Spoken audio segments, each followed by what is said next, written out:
Welcome to Time Out for Marriage.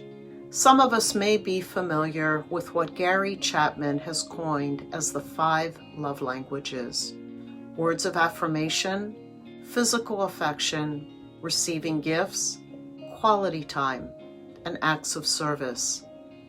In his book, he contends that we tend to give love to our spouse primarily in the way in which we most desire to receive it, and that one of the challenges of marriage is to learn to love our spouse according to his or her love language and not our own.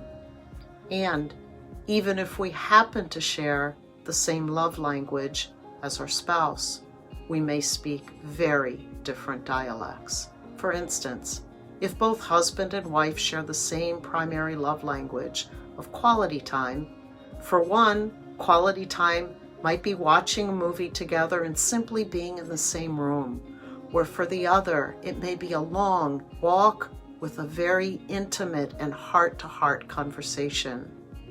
If husband and wife have different love languages, which they often do, things might be a bit more challenging.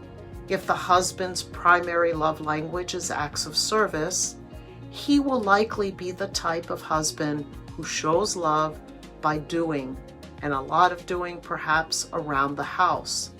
And he tends to receive love in the same way.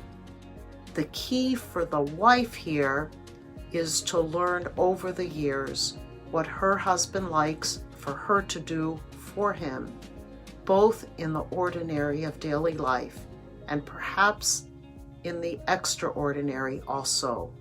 If a man whose love language is acts of service, and he is the one who normally takes out the garbage bins, if the wife does that from time to time, she is really speaking love to him. And conversely, the husband's responsibility here is to learn his wife's love language and to learn how to speak it. My primary love language is acts of service, and my husband's isn't. It's something else. So when my husband recently asked me to do something for him, I literally jumped to do it. Though I tend to do a lot for him, and he's very appreciative, he's also very self-sufficient and rarely asks me to do something for him. We both laughed when I realized how excited I was that he actually asked me to love him in my love language and not his.